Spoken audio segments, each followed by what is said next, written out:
Hey all, here are OS Reviews. Recently, Pebble announced a comeback, and after almost a decade of no longer producing wearables, they actually have come out with a refreshed version of their ePaper watches with a slightly larger display, as we can see here side by side. It is quite nostalgic, and having this transflective ePaper screen means that it's pretty easy to read even outdoors in direct sunlight, compared to modern OLED and LCD screens, which requires a stronger backlight for it to be visible. And Pebble smartwatches were very popular before Apple Watches, Android Wear devices became a thing. They were very energy efficient, having a pretty large DIY community following, creating different types of designs and dials for it, even though the functionality of the watch itself was a bit more limited. In fact, even the rebooted models are still largely the same in terms of not having any heart rate monitoring, it doesn't have built-in GPS, there is no SpO2 blood oxygen monitoring, some of the sensors which are more commonly found on modern-day smart wearables. Instead, it's really designed for just giving you basic time as well as status information sent over from your phone via Bluetooth, as more of a minimalist smartwatch. So this got me thinking, are there any other options in the market which feel similar in terms of spirit? That is going to be the topic of this video, which is a e-ink based smartwatch.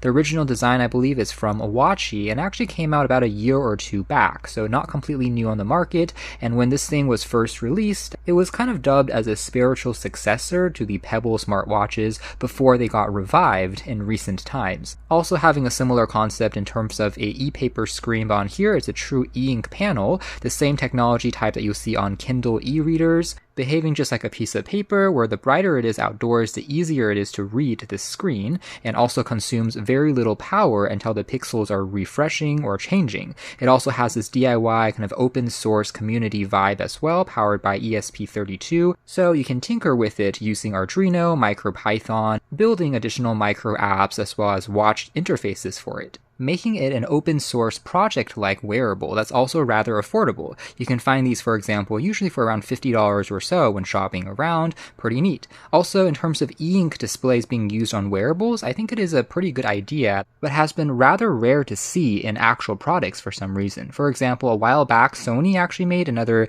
e-ink or e-paper watch that had the entire band being crafted out of a single piece of folding e-ink display, and that was pretty cool. So you could even change the way the watch strap looks based on different designs that you push over. However, this FES Watch U was significantly more expensive, more like a designer piece, perhaps being a little bit more fragile, and some of these versions had a coin battery that had to be swapped out, like regular digital watches of the past, instead of being rechargeable, like on this model or the Pebble devices. That being said, in terms of functionality, all of these watches, including the Watchy, they're all very simple products in terms of lacking any heart rate monitor, GPS, or anything like that, really designed just around this display and making it easier for people to tinker around with. In fact, we see that in some of the product posts from the company as well. If you want to wear it in this kind of naked shell design, you can even do that just with the PCB board attached onto a strap. Or you can 3D print your own chassis to add a little bit more protection, almost reminds me of maybe a retro Macintosh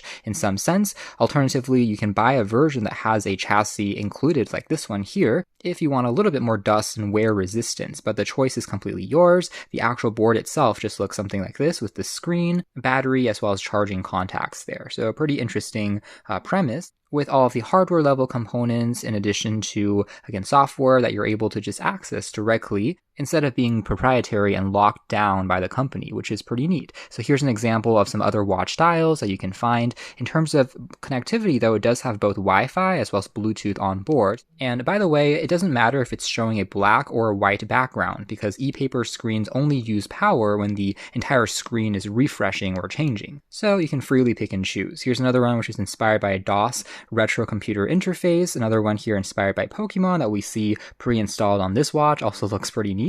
Just a time information on the very bottom. And then furthermore, we have some other maybe galactic, sci-fi inspired designs as well. Tetris inspired designs. All are pretty attractive to look at, fitting the retro vibes, and kind of cool, I think, for just a relatively inexpensive wearable. Although again, functionality is not designed to be as polished or full-featured as many modern smart trackers. It's a little more more quirky, more DIY in style. It does have a motion sensor that you can use to track some steps, however, if you're interested in that. Here's one that tries to imitate a Casio watch. So yeah, the list really does go down, and again, you're able to create your own watch dial if you want to experiment around with it or find some pre-existing dials with a pretty exhaustive list already available. In fact, this one here is actually very reminiscent of the font being used by the Pebble watches. Kind of an interesting mashup moment over there. So you get the idea. Other ones which are more simple, digital versus analog faces can all be picked between, including even this one here, which is based on kind of a more unique way of reading the hour-minute hand. Reminds me of some of the binary code watches if you want to give it a bit more intrigue.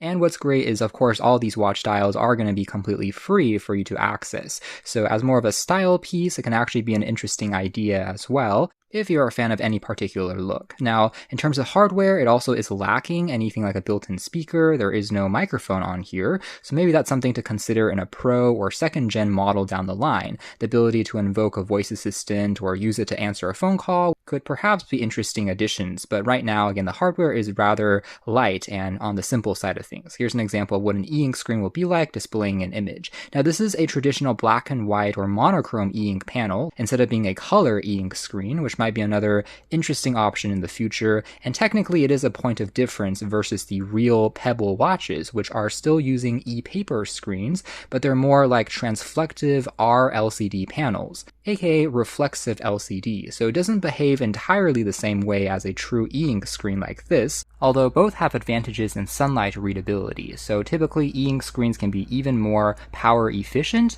though in the case of these Watchy devices, I'm usually getting around a week's use before I have to recharge it again, and it's actually not super far off from the Pebbles and lightweight fitness trackers of the world. But that's probably because the operating system that comes pre-installed with is on the basic side, and I believe Bluetooth and Wi-Fi are turned on 24/7. So if there's some additional controls to turn it off, or having a slightly larger cell, which is equivalent in capacity between the two technology types, e-ink should technically last a little bit longer, perhaps with even better contrast, but it will have a bit more blinking, and the refresh rate is usually a little bit lower compared to transflective or reflexive LCD screens. So there are some slight subtle differences between these two types, but both of these technologies are generally considered as ePaper displays.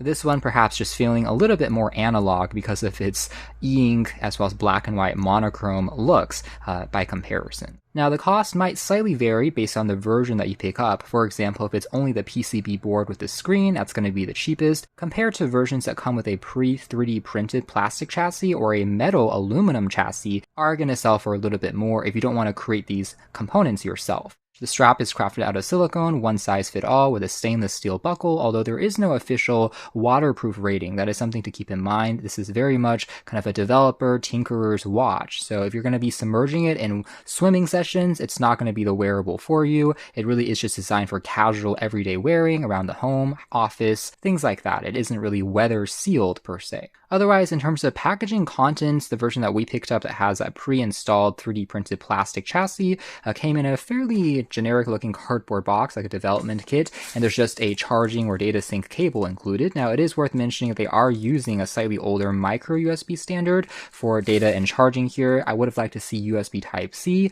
but it is what it is, and probably something they should change to in a next generation model. But aside from that, there's just a small transparent box that comes for protecting the watch with the strap pre-attached. Again, if you don't like this particular strap, you can also just disassemble it yourself, getting to the board and then put it into a different chassis, creating your own accessories, but this is what it looks like by default using this particular kit. Now, something that I will say is, aside from the examples of e-ink watches and ePaper watches mentioned earlier, there is one other model that was available in the recent past from Fossil, their Hybrid HR. As the name implies, this was more of a hybrid smartwatch that contains a dial on the top, allowing you to read back the time, looking quite classy, but it has a ePaper display underneath, which you can also invoke to show basic notification status, as well as check out more advanced menus. And the difference with the Fossil Hybrid standard HR watches is they do have a optical heart rate monitor, so you can track a few more biometrics compared to the Pebble watches, as well as the Watchy are lacking that particular sensor. To my knowledge, this is actually the only other e-ink watch that has a heart rate monitor, so if you're interested in that feature, this could be worth considering. However, keep in mind that Fossil has since discontinued making these smartwatches, so getting your hands on a new unit might be a little more tricky, and also the software may no longer be regularly supported or updated going forwards. It's not as easy to create your own watch dials, for example. You're kind of at the mercy of which examples are available. A lot of the information, including the components that they're using, aren't as open source, so it is a little bit more locked down, but as a consequence, it does feel slightly more polished since it is more like a consumer-ready product. So you kind of have to pick your poison in terms of what you prefer. But honestly, I do like these as alternatives to the conventional smartwatch, just because they give you a more retro overall vibe, bringing me back to a simpler time, maybe of the 2000s, feeling like a somewhat fun throwback in that way. Otherwise, a closer look here at the actual watch. Again, it has just a charging port located on the side, and the 3D printed case here does have 4 buttons, 2 on the left, 2 on the right, because this is not a touchscreen. It also does not have any front light or glow light functionality either, so reading it in darker situations will be more tricky, harder to do, but again, if you are outdoors in direct sunlight, kind of the brighter it is around you, the easier it is to see, behaving just like a piece of paper, and the screen is always going to be on. Now, in terms of the controls, you can just tap on the bottom one here to go into the list of advanced settings. When it goes onto a new page, you can see that the pixels will refresh to get rid of any ghosting, and then the right hand side can be used to go up and down through the list. After which point you can tap again to go inside to check out the current version that the watch is running on, and the top key acts as a back button to go onto the previous page. There's also a simple vibration motor that is built on in, giving you some haptics. Time information can also be manually set up, as well as syncing information over, updating the firmware, as the basic built-in controls. On the Wi-Fi settings of any phone or computer, you can find the nearby Pi AP, and over here, you'll be prompted to see a page that looks something like this, selecting the router and entering your Wi-Fi password, connecting this to the internet, allowing it to sync the time and date information over the internet automatically. Alternatively, going to more advanced settings, we can also see that technically this thing has a 240 MHz processor, and the screen size here is 1.54 inches diagonally. So yeah, relatively simple, and in terms of updating the firmware, it also tells you to visit the website there. Bluetooth should be enabled in this mode for downloading and pushing additional updates. Now, by the way, it also gives you a diagram here if you want to assemble everything yourself, recapping what the controls are supposed to do. In addition to tinkering around with the Arduino setup, you also have the GitHub information flashing additional firmware, as well as factory resetting, things like that. As well as additional documentation can also be found on their page over here in terms of what libraries are used for the graphics, if you want to call on those functions, what motion sensor is being used. So again, if you want to get a little more technical as a programmer or coder, you can find those references here as well. So let's say I'm interested in some of these other dials, some of them which are animated, as you can see here as well. Alternatively, you can create your own here at the very bottom, filling it in with your own code, as you can see here, with some basic graphic information, the position of the pointer, which you can then generate and push over. And of course, with the advent of large language models, even if you aren't necessarily a programmer, you can follow along with the documentation step by step, or ask AI to kind of help guide you along. So it makes it easier than ever to play around with something like this, I would argue.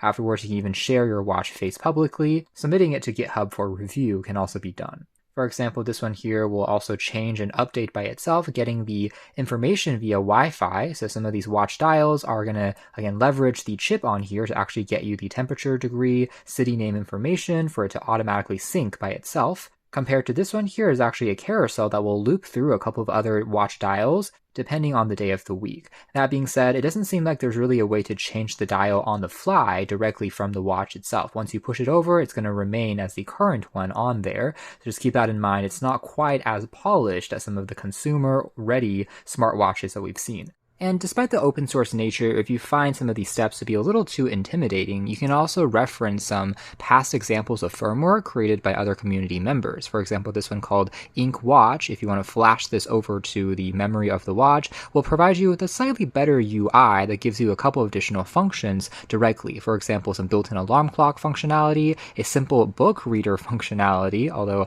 obviously reading back books on such a tiny screen is a little silly, but kind of cool, I guess, because it still is a e-ink display, so you can find a few more of those basic features that might be more common in a normal smartwatch in this particular firmware version that someone has published. Another example over here being Watchy GSR, another firmware that adds timer, alarm clock functionality, which are missing on the default firmware that is completely blank, up to you for customizing. So there's quite a few posts for initial setup that you can find either on Reddit or on their website that kind of guides you through the process of getting started from scratch. There's also a hardware schematic diagram that tells you the specific chip that they're using here, the architecture you can also reference. So all the bill of materials as well as a breakdown of all the components can be found over here, including the battery, 200 milliamp hours, as well as the vibration motor, the ePaper display type, 3-axis accelerometer. All the microcontrollers are listed out, with the actual board and the e-ink screen here just being around 13 grams in weight. Also, here's another diagram that tells you a bit more information about e-ink, aka ePaper display. So the particles here are charged, and when electrical field is applied, you can see that the black ink as well as the white ink pigments will be able to kind of flip back and forth, generating the pixels that we see here, and it stays in that state until additional electricity or current is applied to flip the positions around. So that is how that e-ink display there works. And if you fully disassemble it, you'll be able to see that battery, which is connected on the back. Again, I mentioned earlier that battery life is going to be around a week of use, but it does depend on how often you're fetching some of the Wi-Fi information. Let's say you've created a certain watch dial that is always generating the latest stock price information or the weather status information, constantly connecting to the internet, and then the battery life will also be shorter as well. But if you're only using it to check time and date info, it'll last slightly longer. Now, if we had to be extremely nitpicky though, what I will say is, again, because it is more designed like a DIY project, the fun here really comes with the tinkering as well as the quirky nature of the watch. So that also applies to some of the controls because they are literally just 3D printed using plastic here. The buttons themselves are definitely functional, but it's also not the most tactile thing in the world, particularly on the plastic casing version, just because it is extremely lightweight and sometimes the buttons can stick a little bit. So if you want better craftsmanship, then arguably I would recommend the aluminum shell, or going for something like a Pebble or a fossil hybrid HR instead that are a little bit more refined. But this e-ink watch definitely takes the cake for being the most tinker-friendly, aka hacker-friendly, out of all the versions that I've seen to date.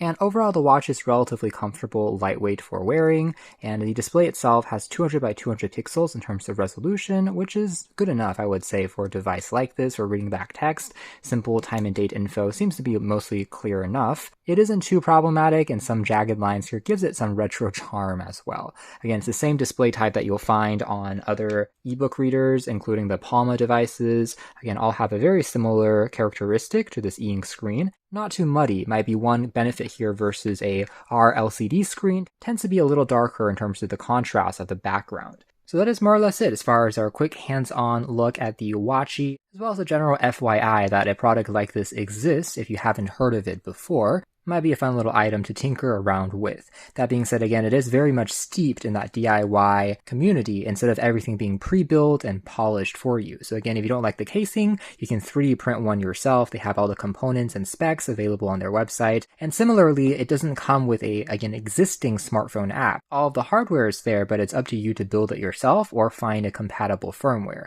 Again, by default, the existing one doesn't allow you to send or receive notifications necessarily. The Wi-Fi is really just designed there to synchronize the time information, doing some basic updating, and of course you can also connect it using the USB cable to your computer if you wanted to flash a firmware onto it, which is different. So you're not going to get the extremely polished UI and OS experience of a more consumer-oriented device, and functionality is really up to you. If you want to create a small program that can automatically fetch the weather information or notification status, it can be your project to develop, but the core experience here for telling date information wrapped in kind of a nostalgic retro vibe with a pretty readable e-ink display is what you're getting out of the box. Still pretty neat to play around with, and glad to see there are at least a few other examples of e-ink wearables available on the market. Again, this one being one of the most cost-effective that you can find. You can check out more details if you're interested in the links down below, but for now that's been our video. Thanks for watching here at OS Reviews at Watchy, the DIY-based